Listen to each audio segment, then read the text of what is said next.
By now, most language learners know about Language Reactor, which is a free Chrome extension that you can use on Netflix or YouTube to get translated subtitles and learn a language with YouTube or Netflix. And if you're not familiar with Language Reactor yet, I do have a link below in the description of my review of Language Reactor so you can understand what I'm talking about. But recently, Lingopie has created their own Chrome extension to kind of mimic Language Reactor, but it's a little bit different. And of course, if you're not familiar with Lingopie, link below in the description. But in this video, I'm going to compare and contrast Lingopie and Language Reactor, both of the free Chrome extensions that you can use to get subtitles in Netflix. Actually, Lingopie does not work on YouTube. So we're going to look at Netflix movies and shows using Language Reactor and Lingopie to see which one will be best for you and what I think. The first thing I want to talk about when comparing these two Chrome extensions is ease of use. How easy or how difficult are they to use? And of course, these are relative terms. I'm just comparing them to each other. That said, Language Reactor is very complex and has a ton of different options, which can be an obstacle because it can take a minute to figure out. It doesn't take long to figure out, especially if you are, reasonably technologically savvy. But if you need something that you don't have to figure out at all, then Language Reactor might prove to be an obstacle for you, and we don't want obstacles in our language learning. We already have enough going on. So if you're not the type of person that wants to sit down and figure out for like 10 minutes a new Chrome extension, then Language Reactor is a little bit harder at first. Once you figure it out, it's easy peasy, but when you get started, it does take a second. Lingopie, on the other, takes zero time to figure out. It's pretty obvious, pretty easy, with a couple of little disclaimers, which I'm going to talk about in a second. But when all the stars align and all the shows and all the movies that you're looking at agree with Lingopie, it's really, really easy. It does not take much time to figure out. It's also very pleasing, aesthetically pleasing. They use colors really well to show you what to look at, what to think about, what words you might want to focus on, all that jazz. It's genuinely really fun, really engaging, and can make it that much easier to learn a language just because it's fun to look at. Now, I mentioned that there's a couple little disclaimers about Lingopie being easy to use. Let's talk about that now. Because the second big difference between Language Reactor and Lingopie is the universality of it, like how easily you can apply the technology, the Chrome extensions, to any type of media that you come across. Like I said, Language Reactor can be used on both Netflix and YouTube, which already Lingopie only works on Netflix. And not only that, but you get all features on all pieces of content. So you get all the subtitles, you get all the features that we're going to talk about later in this video. Not only that, but Language Reactor also gives you catalogs of Netflix shows and YouTube videos that have high quality subtitles. So if you go onto languagereactor.com, you can find those catalogs, so you can find the media that's got really great subtitles, which will make it easier to study and learn. But regardless of the quality of the subtitles, you can always use Language Reactor on any piece of Netflix or YouTube that you want. Lingopie, on the other hand, this took me a minute to figure out. Like, it took me like 30 minutes to figure out this little nugget of information, so it's important that you pay attention. Lingopie has a lot of really excellent features that are really easy to use and really fun to use and are going to keep you really engaged. However, not only does the Lingopie Chrome extension not work on every Netflix movie or TV show, but it's pretty much impossible to know which ones will work and which ones won't. They don't make it obvious. You just kind of have to figure it out and hope for the best. Even if you go onto the Lingopie platform itself and you click one of the shows or the movies that they advertise, there's no promise that those shows will give you access to all of Lingopie's features. What does this mean exactly? Well, you'll always be able to get the subtitles. That's fine. However, I have found that sometimes, a lot of times in my experience, you don't have access to the feature of vocab lists, where when you click a word and you save it as a flashcard, it automatically puts it into your Lingopie account, and then you can also study those vocab words while in the actual show or movie. In every show and movie, you have the subtitles, but you can't always save those words. Like, it says that you save those words, and it says like the number of flashcards that you theoretically have.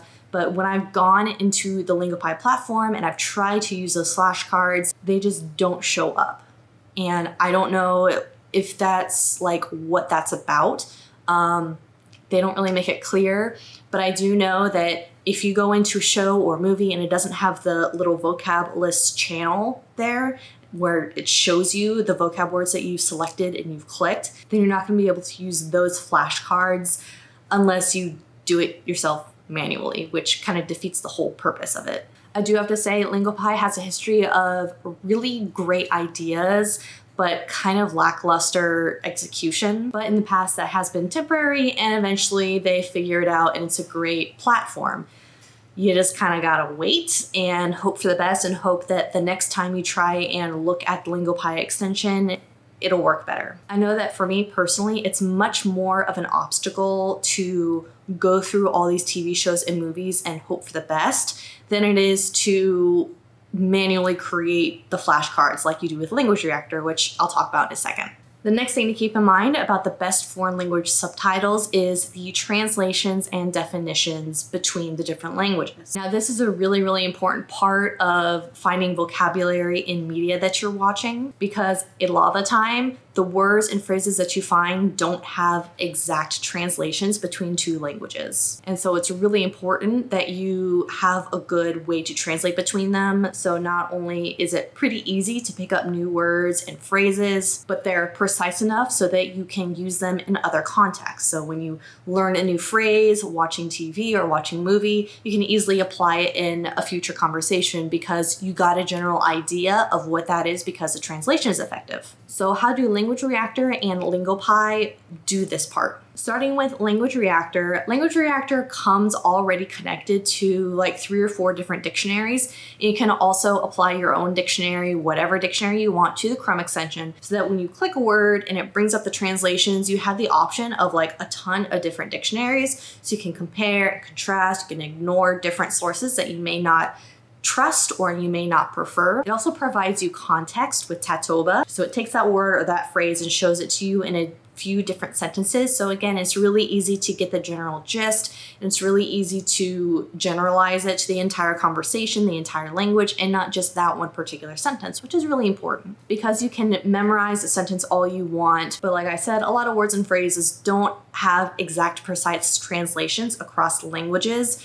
So it's a matter of just kind of feeling it out sometimes. If you're not familiar with different dictionaries and translation sources, it might be a little bit overwhelming to start, but if you get going and you start learning what feels right, what feels good, what makes sense, it's easy enough to figure it out after a little bit. But again, that can be an obstacle that a lot of language learners don't want to move past. Lingopie, on the other hand, does it a little differently. And by differently, I mean a little bit more simplistic. If you click a word or you click a phrase, Lingopie does give you a translation, but I think it's their own translation, which is fine, which is great, but it can be a little simple, especially as you get to more intermediate and advanced words and phrases. It can be harder to, like I said, do that one-to-one pairing. However, Lingopie does make up for this a little bit by pairing that vocabulary with the video clip that you saw it in, which gives you that context. So it's not as much context as Language Reactor gives you, but it is a different context. Both are versions of context. It really depends on what is engaging to you and what makes sense to you, but they are very, very different ways to approach translations and definitions. The next thing to keep in mind about the best foreign language subtitles is learning new vocabulary. How do each of the Chrome extensions work in teaching you new vocab words that you find within the context they give you? Now, both Chrome extensions are pretty much just kind of click to save, but the way that they do it is different. We'll talk more about pricing later in this video, but Language Reactor is generally free. This feature, however, is for paid subscribers. Basically, Language Reactor helps you to organize words based on words you do know, don't know, are learning, have learning, don't want to learn, all these different categorizations. And Language Reactor organizes these words by color coding. This does make it easier to find words that you are currently in the process of learning or brand new words. So if you want to focus on those words or if you want to save those words, it's pretty easy to do that. Another way that Language Reactor helps you to do this is if you go to the Words tab, it'll filter out all of the words that are available in that transcript, in those subtitles, in order from most easy to most difficult. And you can also get a general idea of of where you match up with that show or that movie based on how far along you are in the difficulty rating. So if you scroll down a little bit and you have no idea what those words are, it can be helpful to let you know that you should probably find something a little bit easier. Or if you want a little bit of a challenge and you scroll through those words and all those words are super easy for you, you can find something a little bit more challenging. With Language Reactor, it is just the little things that give you a little bit more flexibility. I do have to say that in this way, Lingopie is better. As long as you are using a movie or TV show that Lingopie works well with, the integration between learning words with Lingopie and the actual Netflix media is really excellent. They make it really, really easy for you to collect vocabulary words and then learn them and drill them a little bit right within the show, which is really excellent. And based on your level, it'll put little orange asterisks next to verbs and words that they think might be helpful for you to learn. However, it is worth mentioning that unless you're a total beginner, Lingopie does need a little bit of training because it doesn't ask you what your level is. It just assumes that you're a total beginner if you've never used the Chrome extension. And so it just tells you that the beginner vocabulary, the beginner verbs are the most important to you. And if you already know those vocab words, then that's kind of a waste, you know? But assuming that the Lingopie Chrome extension is relatively easy to train and relatively responsive to the words that you're picking out and should be able to get a general idea of where you are, that'd be a really helpful feature. So learning vocab is only one part of the whole process. What about actual reviewing of the vocab? How do Language Reactor and Lingopie differ with this? So Language Reactor is more like a tool that gives you a bridge between the media and the vocabulary that you want to learn. So if you like using Language Reactor, it's probably because you have your own system already for learning vocabulary. You just need to get the content because Language Reactor makes it easy for you to pick and choose the words that you want to learn, gives it to you an Excel spreadsheet, and you can use that Excel spreadsheet to upload into Anki or Quizlet or whatever flashcard resource that you're already using. It's more of a tool, a bridge than anything else. So if you prefer to put in a little elbow grease or you're, willing to do a little bit extra work and you already have your own system in place, and Language Reactor is just fine. However, if you don't want to have to figure out all that work and do all that extra work, then Lingopie might be better because Lingopie is its own resource in itself. It holds everything together in its own platform. It provides you with the shows, it provides you with the movies, it gives you the option to click and save whatever vocabulary words that you want to save, and then it gives you the flashcards already available with the clips from the movies, and so it's easy enough to just click and learn. It takes much less time, much less effort to really review those words and get them into your brain. Lingopie is more of a one-stop shop for all these things. Language Reactor is just a stopgap in between to like the movie that you want to watch and how you're going to learn the vocabulary. Now, you can't have a conversation about best foreign language subtitles without thinking about the price. Now, as I said before, Language Reactor is totally free. You can use it completely for free and you don't need to pay if you don't value the features. It's completely usable for free. Language Reactor is definitely for you if you are willing to do a little bit of work in order to save a few bucks. Lingopie, on the other hand, is a very different animal. The Chrome extension itself is free. However, all of the features that make the Lingopie Chrome extension great are paid. And like I said, Lingopie is a one-stop shop, so it basically does everything for you, which means you have to pay a little bit of a premium to get access. And depending on your commitment, whether it's monthly, every 3 months, every year, whatever it is, you can expect to pay between $30 to $200. It really just depends. But if it's something that's gonna make language learning more accessible to you, I do think it's worth it, especially waiting to see how Lingopie improves upon some of the critiques that I've had so far in this video. As for me personally, I do still prefer Language Reactor. I don't use it.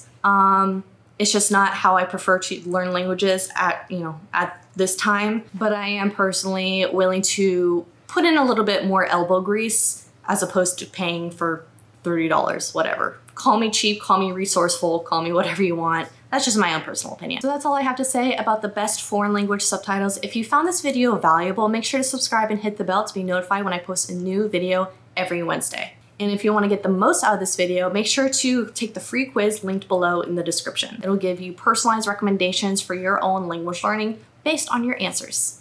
See you there.